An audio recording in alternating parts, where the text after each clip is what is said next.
You're traveling through the unknown, a journey beyond the corners of reality, where the shadows whisper and the chill runs deep.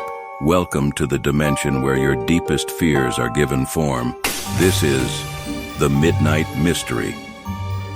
Welcome to the Midnight Mystery. Today's episode is called We Were Not Alone.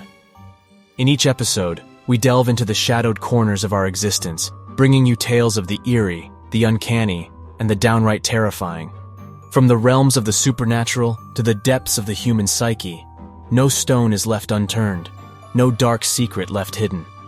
As the clock once again draws near midnight, prepare to embark on another adventure into the uncanny, the eerie, the horrifying, the Midnight Mystery. When we first arrived at the lakeside cabin, everything seemed just as you'd expect. Peaceful, scenic, a perfect escape from the rush of everyday life. The water of the lake was so clear and calm, almost like a giant mirror reflecting the green woods surrounding it. My family quickly settled in, planning for days filled with hikes, fishing, and nights around the campfire. But as the sun disappeared on the first night, an unsettling feeling crept over me. From the corner of my eyes, I saw shadowy figures emerging from the lake. They just stood there at the edge of the water, watching our house, their silhouettes barely visible against the dark sky. "Shane, come check this out," my sister Ellie whispered, tugging at my sleeve. Her eyes, wide and reflecting the soft moonlight, were fixated towards the lake. We peeked through the old, musky curtains of the cabin, our breaths held in a mix of curiosity and fear. "What are they, Ellie?" I whispered back, trying to make sense of the ominous figures lingering near the water's edge. "Are they people?" "I don't know," she replied, her voice barely above a breath. "But they have been standing there for hours, just watching." A cold wind blew outside, making the wooden cabin creak and groan as if it were sharing our unease. I could feel the hairs on the back of my neck stand up, and an inexplicable chill ran down my spine. There was something profoundly wrong about the presence of these figures, something beyond the ordinary, something terrifying. "I'm going to check it out," I muttered, feeling a strange pull towards the mystery of the shadowy watchers. "No, Shane, it's not safe," Ellie protested, gripping my arm tightly. But the compelling urge to understand was stronger than the fear. I gently pulled away from her grasp and made my way towards the door.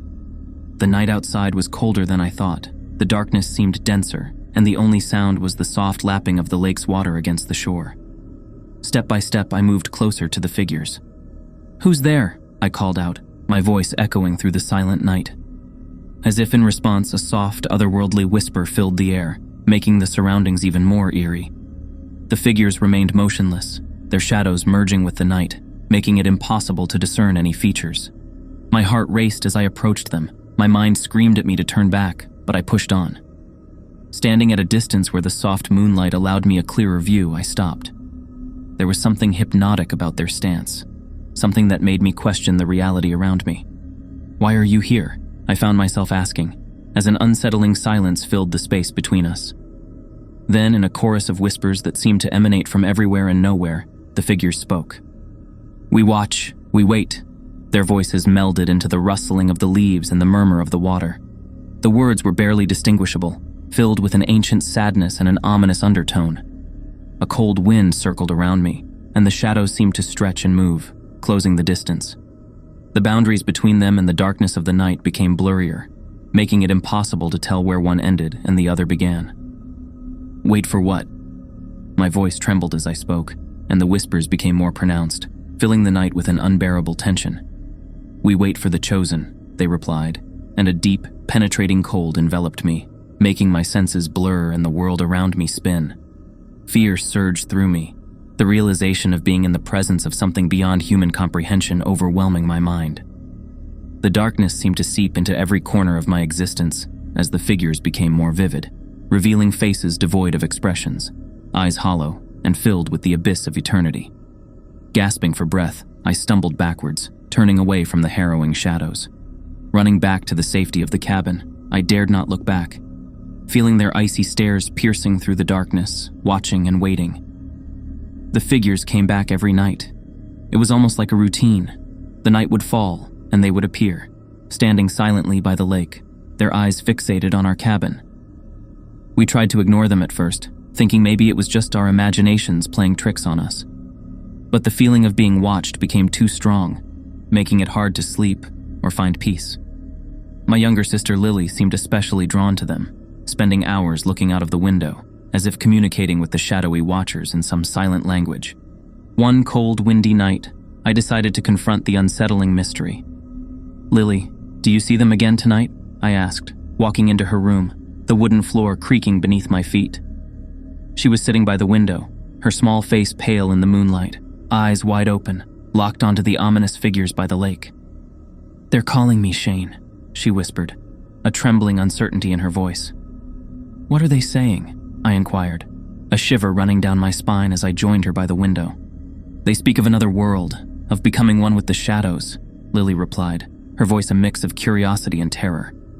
I felt an icy grip clutch my heart, the words echoing in the silence of the room, entwining with the darkness outside. The figures seemed to move closer to the cabin as we spoke, their outlines flickering like ghostly flames in the darkness. "We need to tell Mom and Dad," I said urgently, feeling a growing sense of dread. But Lily hesitated, her eyes never leaving the mysterious silhouettes. "They won't understand, Shane. They don't hear the whispers." Lily's voice was eerily calm, almost as if she had accepted some unspoken fate. Ignoring my mounting fear, I moved closer to the window, trying to discern any features or intentions from the shadowy watchers. "We're not afraid of you," I shouted into the darkness, challenging their silent vigil. An eerie quiet followed, and then the whispers returned, filling the room with cold, haunting echoes. "Join us, Shane. Embrace the shadows." The words slithered into my ears, a symphony of seductive horror. "No!" I yelled, feeling the room closing in around me, the shadows creeping along the walls, reaching out with dark tendrils. Lily turned towards me, her eyes distant, lost in some terrifying trance. "They want us to be with them, to transcend into the darkness." She spoke as if possessed, the words chilling me to the bone. Heart pounding, I grabbed Lily's arm, pulling her away from the window. "We need to leave this place, Lil. It's not safe here," I said, terror quickening my breath. But as we moved towards the door, it slammed shut with a deafening bang, leaving us trapped with the menacing presence outside. The room grew colder, and the shadows danced with a demonic frenzy. The whispers grew louder, a relentless wave of horrifying invitations. Fumbling with the doorknob, desperation gripped me. I could feel the darkness penetrating our defenses, trying to consume our spirits. "Leave us alone," I screamed, using every ounce of my strength to resist their dark allure. The figures seemed to move closer, their shadowy forms pressing against the window, the glass frosting with their chilling presence. Their eyes, devoid of life, locked onto ours, a silent battle of wills unfolding in the heart of terror. One gloomy night, the unimaginable happened. Lily went missing. We searched the cabin, the woods, shouted her name into the eerie silence of the night, but she was nowhere to be found. Panic and despair flooded our hearts. It felt as if the lake and its surroundings had swallowed her up, leaving no trace behind. Our desperate cries filled the night, joining the orchestra of the nocturnal creatures of the woods. "Lily! Lily!" I screamed until my voice became hoarse. Each echo that returned felt like a ghostly whisper, mocking our despair. The woods seemed to close in on us, shrouding us in a cocoon of impenetrable darkness. "She was so drawn to the figures, Shane. Do you think—" Mom's voice trembled, leaving the horrifying question hanging in the icy night air. "We can't stop, we have to find her," I replied, clutching a dimming flashlight, its faltering light mirroring our dwindling hope. The figures were there too, maintaining a watchful distance, their spectral eyes following our every move. An indescribable chill, one that seemed to seep into our bones, accompanied their presence. The night grew darker, and an unsettling fog rolled in over the lake, its ghostly fingers creeping through the woods, obliterating everything in its path. In the disorienting mist, the shadows seemed to come alive, writhing and moving with a mind of their own. In a desperate attempt to pierce the silence, Dad's voice boomed through the darkness. "Lily, if you're out there, please call out." But the only answer was the rustling of the leaves and the distant howl of a wolf. The ominous aura of the lake seemed to magnify, the water now appearing murky and disturbed, as if hiding unspeakable secrets beneath its surface. "We should split up, cover more ground," I suggested, though the idea of being alone in the overwhelming darkness was far from comforting. Reluctantly, we separated, each stepping into the eerie embrace of the haunted woods.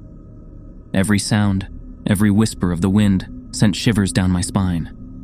The shadows seemed to lurk behind every tree, whispering tales of horror and despair. "Lily!" I called out, my voice resonating with a mix of hope and terror. As I moved deeper into the woods, a cold breeze brushed against my face, carrying whispers that spoke of sorrowful endings and perpetual darkness. Suddenly, a soft cry echoed through the fog, a glimmer of hope piercing the ominous darkness. "Lily?" I quickened my pace, moving towards the sound, my heart pounding in my chest. Navigating through the maze of twisted trees and thick underbrush, I found myself at the edge of the lake. The moon, hidden behind a veil of murky clouds, cast an eerie glow upon the water. The figures stood there, a symphony of shadows, their eyes locked onto something in the distance. Following their gaze, a horrifying realization struck me. There, at the water's edge, stood Lily. She was eerily still, her small form shrouded in a ghostly aura, facing the unsettling waters of the lake. "Lily!"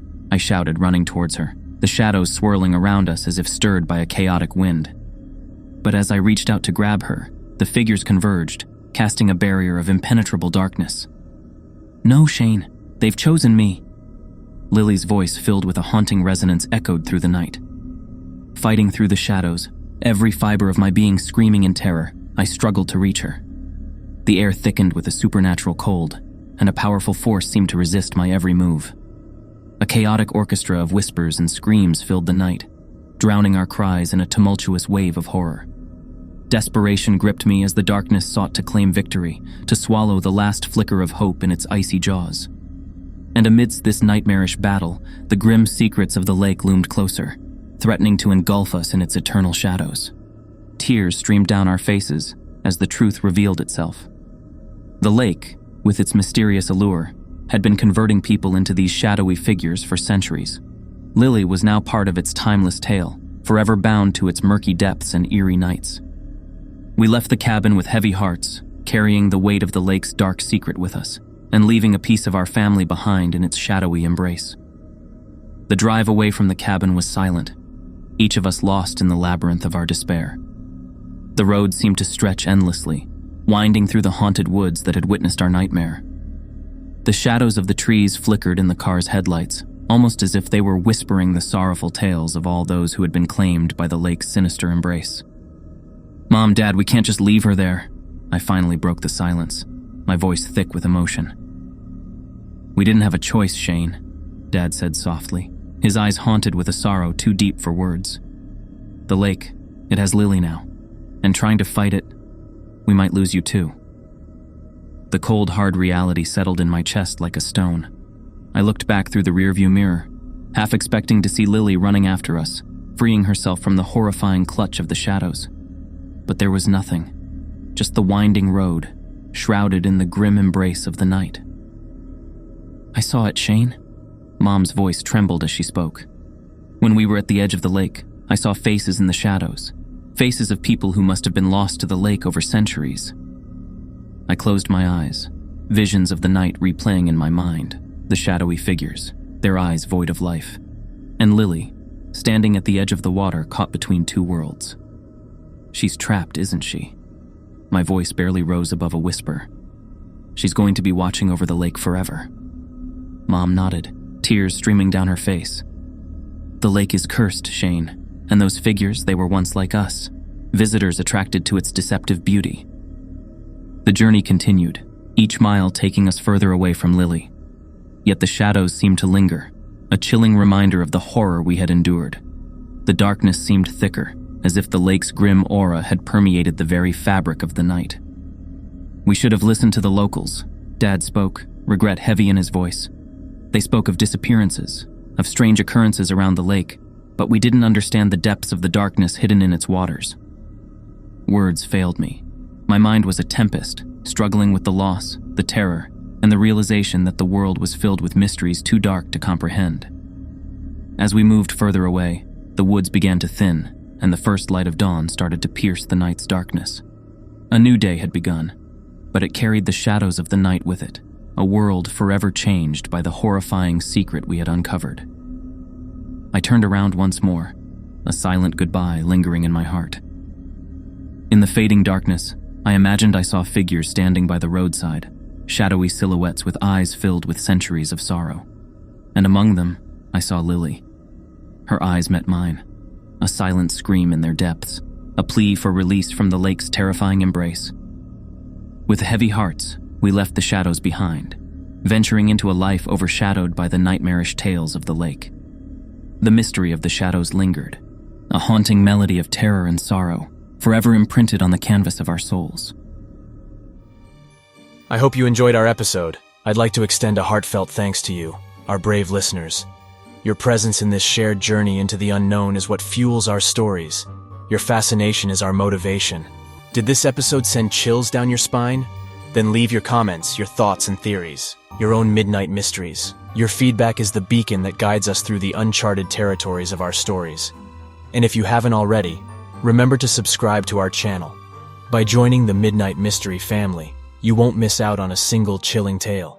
As a subscriber, you'll be the first to know when a new episode lurks around the corner, ready to pull you back into the shadowy depths of the unknown.